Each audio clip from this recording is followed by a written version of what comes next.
So if you had to use Cramer's rule to solve this systems of equations, where do you even begin? Well, first off, we start with changing the system of linear equations into an augmented matrix, such that the determinant of the system is equal to the determinant of this 2 by 2 matrix. Now, -20 minus -6, that produces the determinant of -14. And when using Cramer's rule, the amount of solutions is entirely dependent on the order of the coefficient matrix. So if you're working with 2 by 2, there are 2 solutions. 4 by 4 implies 4 solutions, and so on. And because we have the determinant, we can then solve our 2 solutions, where x sub 1 is equal to the determinant of a sub 1 over the determinant of the original matrix, which is going to be -14. And the expression 10 and 11, they replace, each solution has the coefficients past the equal sign as it's each column. That ends up looking like this: 10, 11, -2, -5. And from here, x sub 1, let's see here, -20 minus -22, that's -28 over -14, which is 2. And the second solution, well, let's see here. Second solution is the determinant of a sub 2 over the determinant of the given coefficient matrix, which is going to be 4, 3, 10, and 11 over -14. And the determinant of the 2 by 2 matrix for the second solution was -44 minus, that's 44 minus 30, so that's 14 over -14, and that results in -1. So the solution to a system of linear equations ends up being x sub 1 is equal to 2, and x sub 2 is equal to -1. Okay, now what about a 3 by 3 matrix? So let's say we're working with third order system linear equations. It's the same process, but a little bit more elbow grease. So what do we do exactly? Well, let's take the determinant of the coefficient matrix, where we know that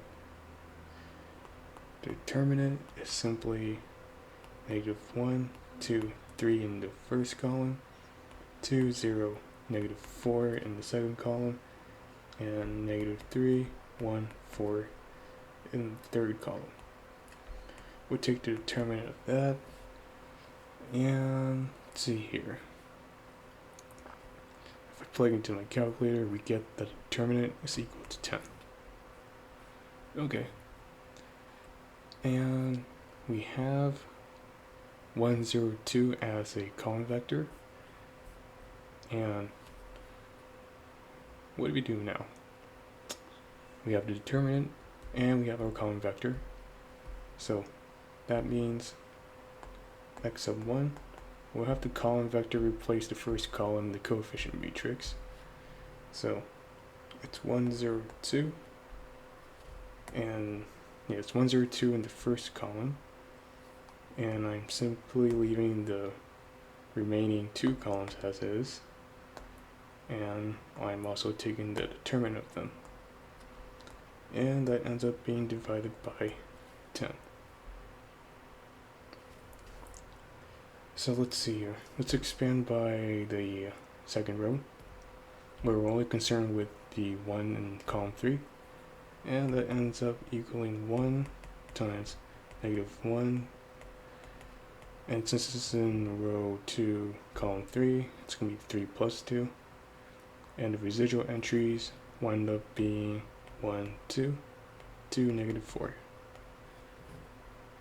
And of course, this is all divided by 10. So what's 1 times negative 1 to the 5th power? Turns out it's going to be negative 1, and determinant of the matrix. Let's see, what is negative 4 minus negative 2? Negative 4. Yeah, it turns out it's going to be negative 8. So 1 times negative 1 times negative 8 will be, let's see here, will be 8. And 8/10 can be simplified to 4/5. Now, are we done with this problem? No, we are not. Because you still have to look for the second and third solutions.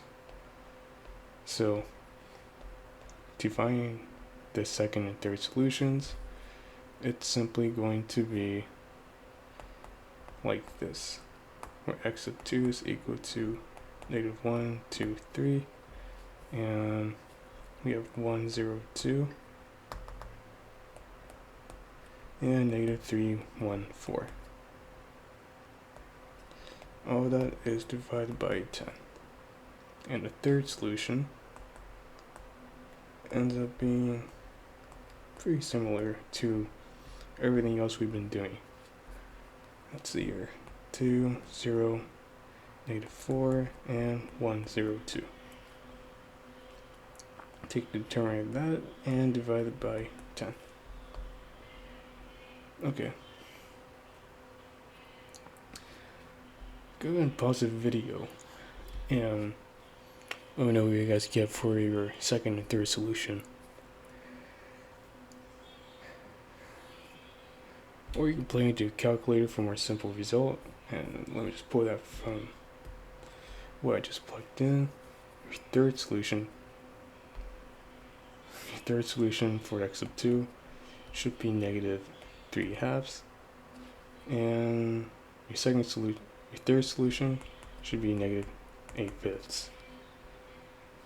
And that is how I use Cramer's rule for square matrices of any size.